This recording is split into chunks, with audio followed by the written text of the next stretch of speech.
Hey everybody, it's Master Gallengeist here, bringing you my review for Infinity Warp's Soldier Supreme Issue 1.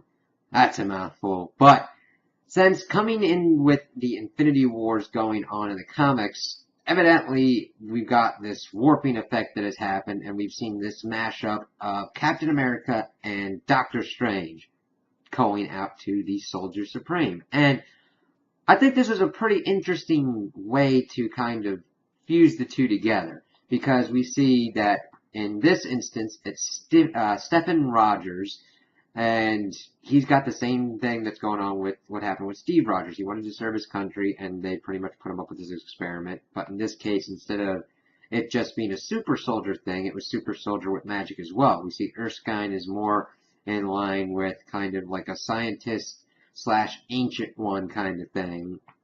And they bring out Rogers, and she does this interesting kind of thing where she's got this glowing kind of hand as well as the super soldier serum saying some kind of hail something. So it's like, okay, that's kind of weird, but it kind of works. We see the hidden Nazi agent there going after Erskine, shooting her, and then this sets off the newly empowered Rogers, and he kind of like really takes out the dude, and he's like, whoa, he can like summon this etheric shield that's similar to Cap's shield. It's like, oh, that's pretty kind of cool. And of course, they're like testing out his powers in kind of funny ways. First having someone like shoot at him, then shoot like a rocket off at him, then do a tank blast and everything.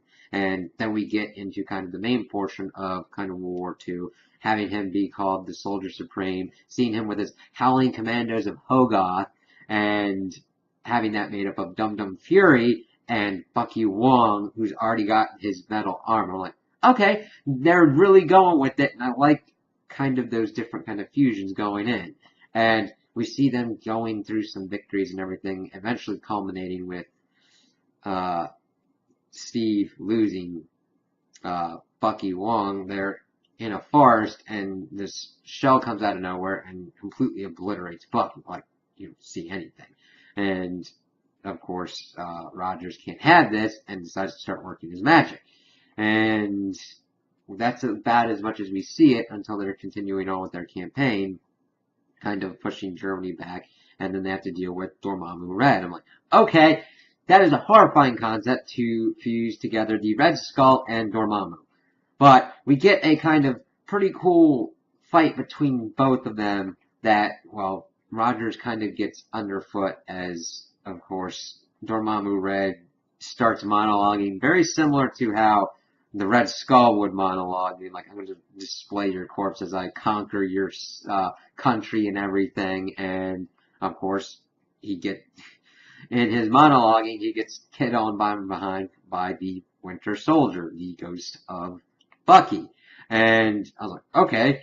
But Dormammu Red has one trick up his sleeve, doing the Dark Dimension and sucking them all in, and that's where the issue leaves off. So I kind of like this as a little kind of fun thing that we're going to get another issue, and I just kind of like seeing these kind of different origins mashed up together. I'm like, okay, hopefully the next one, we've got that whole kind of setup of the origin story out of the way, so hopefully we get into some interesting kind of stuff for an interesting conclusion in the second issue.